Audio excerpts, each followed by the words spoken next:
చేస్తారు. ఇప్పుడు వరకు పెట్టిన విగ్రహాలకి ఏ రకమైనటువంటి అవకాశం కలిగిస్తారు, లేకపోతే అవకాశం కల్పించరు? నిబంధనలకు వ్యతిరేకంగా పెట్టిన విగ్రహాలైనా ఏ రకంగా వాటిని రక్షణ కల్పిస్తారు, లేకపోతే పూర్తిగా రిమూవ్ చేస్తారా? ఇక్కడి నుంచి ఏం చేయబోతుంది కూడా ప్రభుత్వం నిర్దిష్టమైనటువంటి ఆలోచనలు, జీవో ఇచ్చామని చెప్పి జీవోని ఇంప్లిమెంట్ చేసే పరిస్థితి లేనప్పుడు ప్రభుత్వానికి ఇది ఒక సవాల్గా మారబోతుంది అధ్యక్ష. ప్రతిసారి కూడా ఇలాంటి పరిస్థితులు ఉత్పన్నం కాకుండా మీ ద్వారా మంత్రి గారిని సమాధానం ఇవ్వాల్సిందిగా కోరుతున్నాను. థ్యాంక్ యూ అధ్యక్ష. నేను ప్రొటెస్ట్ చేస్తాను అధ్యక్ష. ప్రశ్న సమాధానం ఎవరికి అభ్యంతరం లేదు అధ్యక్ష. ఏదంటే రాష్ట్రంలో యూనిఫామ్ గా ఏ కార్యక్రమం చేసినా మేము కూడా పూర్తిగా సహకరిస్తాం.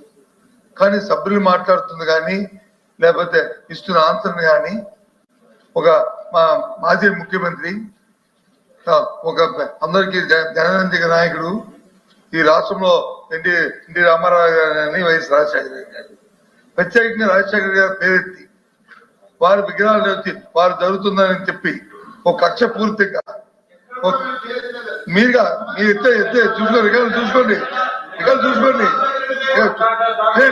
అధ్యక్ష మీరు మాట్లాడుతున్నప్పుడు దయచేసి మాట్లాడద్దు దయచేసి చెప్పండి. కాబట్టి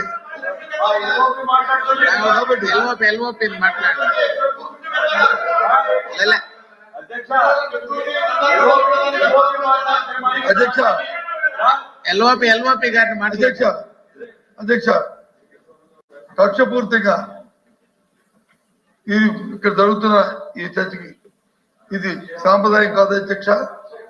ఇది మేము ప్రభుత్వానికి మేము చేస్తున్న చట్టవిరుద్ధమైన కార్యక్రమాలు చేయడానికి మేము దాన్ని సపోర్ట్ చేయడానికి మేము లేము. చట్ట ప్రకారం ఏం చేసినా మాకు అభ్యంతరం లేదు. కానీ వారు పేరెత్తి వారు మనల్ని కించపరిచేటట్లు అవమానపరిచేటట్లు ఈ సభ్యులు అడుగుతుంది కానీ మంత్రి అడుగుతుంది. కాబట్టి దీనికి నిరసనగా మేము వాకౌట్ చేద్దాం అధ్యక్ష. మీరు ఏం చేస్తారో చూసుకునే ప్రభుత్వం స్వతంత్రం నిర్ణయిస్తారు.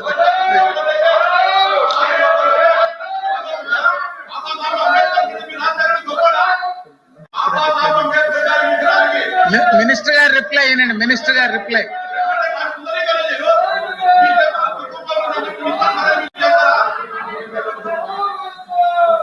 అధ్యక్ష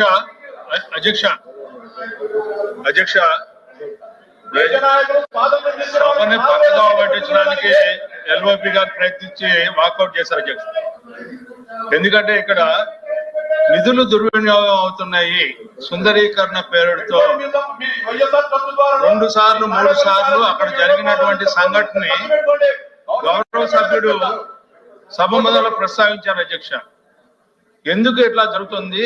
ఇంత పెద్ద ఎత్తున నిధులు పర్మిషన్ లేకుండా ఏ రకంగా ఖర్చు పెట్టారనేదే ప్రశ్న అధ్యక్ష. కానీ ఇక్కడ గౌరవ మాజీ ముఖ్యమంత్రిని తలిచారు, లేకపోతే ఇంకోటి మాట్లాడారు అని చెప్పి మాట్లాడి దాన్ని రాజకీయం చేయడానికి ప్రయత్నించిన ఎల్ఓపి గారు లేరు కానీ సభలో. ఇది మంచి సాంప్రదాయం కాదు అధ్యక్ష.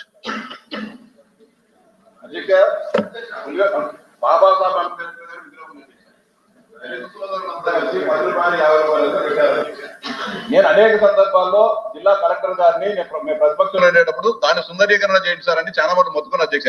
దానికి ₹1 ఖర్చు పెట్టారు అధ్యక్ష. రాజశేఖర రెడ్డి గారి విగ్రహం రాసి పెట్టుకోండి. రాజశేఖర రెడ్డి అంటే మాకే వ్యతిరేకత ఆయన పెట్టకూడదని చెప్పలే. ప్రాపర్ అనుమతి తీసుకోండి. మీ ప్రభుత్వం 2014 వరకు కాంగ్రెస్ పార్టీ ముఖ్యమంత్రి అయినా ఆ ప్రభుత్వం అనుమతి కదా మీరు అప్లై చేసుకుంటే, లేకుంటే 2019-24 మధ్య వాళ్ళ కొడుకు ముఖ్యమంత్రిగా ఉన్నారు.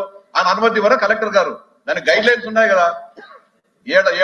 5-6 శాఖలు అనుమతులు మంజూరు చేస్తే వాళ్ళు నో అబ్జెక్షన్ సర్టిఫికేట్ ఇస్తారు. అట్లా కాకుండా ఊరు చుట్టూ ఈ దేశానికి స్వాతంత్రం తెచ్చిన వాళ్ళు, లేదంటే మదర్ తెరిసా లాంటి సమాజ సేవకులు వాళ్ళు విగ్రహాలు పెట్టుకున్నట్టు ఊళ్ళో తావు లేకుండా మొత్తం అన్ని మీరే పెట్టుకుని ఊరు చుట్టూ పెట్టి ఇది అన్యాయం అని చెప్తున్నారు అధ్యక్ష ప్రభుత్వ డబ్బుతో. కాబట్టి దీనిపైన మంత్రి గారు ప్రభుత్వ విధానం ఏందో స్పష్టంగా చెప్పాలా. నిధుల దుర్వినియోగానికి కారణమైన వాళ్ళపైన ఏం చర్యలు తీసుకుంటారో కూడా చెప్పాలి అధ్యక్ష. మినిస్టర్ గారు కూర్చోండి. నాది సిగ్నేటరీ మా సరే మీరు ఇప్పుడు చాలా సిగ్నేటరీ లేదు మా రికార్డు లెక్కలు కొన్ని అవసరం అమ్మా. అధ్యక్ష, ఈ రాష్ట్రాన్ని ఎల్ఓపి గారు చెప్పారు, కేవలం రాజశేఖర రెడ్డి గారు మాత్రమే పరిపాలిస్తున్నట్లు చెప్తున్నారు అధ్యక్ష. అట్టడుగు వర్గాల నుంచి, దళిత వర్గానికి నుంచి వచ్చినటువంటి దామోదర సంజయ్ గారు కూడా ఈ రాష్ట్ర ముఖ్యమంత్రి అయ్యారు అధ్యక్ష. రోషయ్య గారు ముఖ్యమంత్రి అయ్యారు అధ్యక్ష. చాలా మంది యుగ పురుషుడు నందమూరి తారక రామారావు గారు, జనార్దన్ రెడ్డి గారు, బ్రహ్మానంద రెడ్డి గారు, మర్రిచరణ్ రెడ్డి గారు, ఇంతమంది ఉన్నారు అధ్యక్ష. ఇంతమంది విగ్రహాలు పెట్టి కేవలం ఆయన చెప్పేది రాజశేఖర రెడ్డి గారి విగ్రహాన్ని టార్గెట్ చేసేది కథలు చెప్తున్నాడు అధ్యక్ష. ఇందులో 2574 దాంట్లో దాదాపు 90% ఆయన చెప్పినటువంటి రాజశేఖర రెడ్డి గారి విగ్రహాలే ఉన్నాయి. అందుకోసం మీ ద్వారా మేము కోరేది ఏంటంటే, ప్రభుత్వ అసలు ఏదైతే ప్రజలకు సంబంధించినటువంటి ప్రభుత్వానికి సంబంధించినటువంటి ఏదైతే ఉన్నాయో దాన్ని కాపాడాల్సినటువంటి బాధ్యత ఎన్డీఏ ప్రభుత్వం ఉందని గుర్తు చేస్తున్నాం. మినిస్టర్ గారు. అధ్యక్ష, ఇందాకే సభ్యులు చెప్పినట్టు పులివెందుల కూడల సుందరీకరణకు ఇందాకే చెప్పాను, మంజూరు చేసిన మొత్తం 3.50 కోట్లు, కడప పట్టణంలో 7.21 కోట్లు మంజూరు చేశారు. దాంట్లో దాదాపుగా 8 కోట్ల 9 కోట్ల రూపాయలు ఖర్చు చేయడం జరిగింది. అదే విధంగా 2019లో ఇచ్చిన జీవో ప్రకారము ఇప్పటి వరకు విగ్రహాలకు అనుమతి అయితే ఇవ్వబడలేదు. అన్ని ఉన్న విగ్రహాలు తొలగించాలని కూడా లేదు. కాబట్టి ఏదైనా కలెక్టర్ గారికి మార్గదర్శకాల ప్రకారం కలెక్టర్లు చర్యలు తీసుకోవాలని కూడా ఆదేశాలు ఇచ్చడం జరిగింది. ఇప్పుడు సభ్యులు చెప్పిన దాని మీద కూడా ఖచ్చితంగా కూడా మా యొక్క శాఖకు మా పరిధిలో ఏవైతే మేము విషయాలు ఉన్నాయో వాటినన్నిటి కూడా పరిశీలించి వాటి మీద మేము చర్యలు తీసుకుంటామని చెప్పి తమ ద్వారా సభ్యులకు తెలియజేస్తా ఉన్నాను.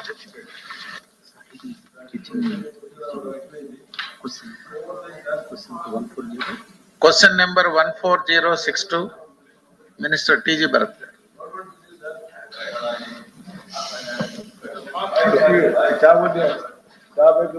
అధ్యక్ష, లాస్ట్ క్వశ్చన్. మొదటి ప్రశ్నకు అధ్యక్ష, మొత్తం 596 ఇండస్ట్రియల్ పార్క్స్ ఉన్నాయి అధ్యక్ష.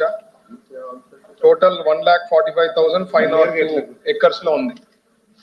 దాని డీటెయిల్స్ వివరాలు ఇండస్ట్రియల్ పార్క్స్, ఆటో నగర్స్, MSME parks, IT parks, undeveloped land parcels, land acquisition, bulk land parcels అని చెప్పి టోటల్ 596 పార్క్స్.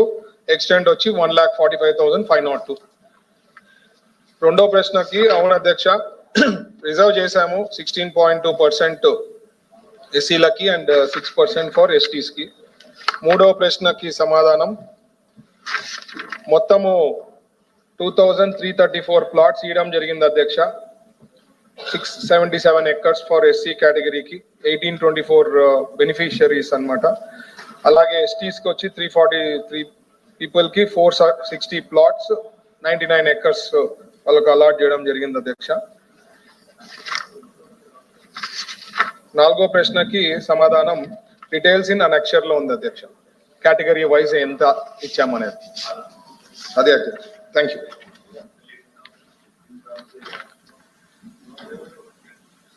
రఘుబాబు గారు.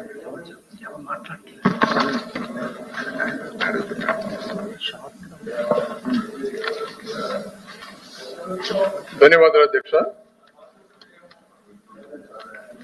ఇండస్ట్రీస్ మినిస్టర్ గారిని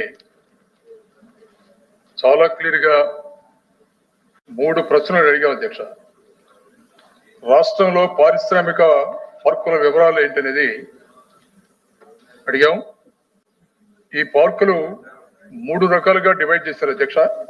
దాని వివరాలు అయితే ఇక్కడ పూర్తిగా ఇవ్వలేదు. అలాగే వాటిలో ఎస్సీలకు 16.2%, ఎస్టీసీలకి 6% పట్లను కేటాయించారని అడిగితే స్పష్టమైనటువంటి సమాధానం రాలేదు అధ్యక్ష. అలాగే ఎస్సీ ఎస్టీ వ్యవస్థాపకులకు కేటాయించినటువంటి ప్లాట్ల సంఖ్య ఎంత అంటే స్పష్టమైనటువంటి ఆన్సర్ కూడా రాలేదు అధ్యక్ష. పారిశ్రామిక పార్కులు మొత్తం కూడా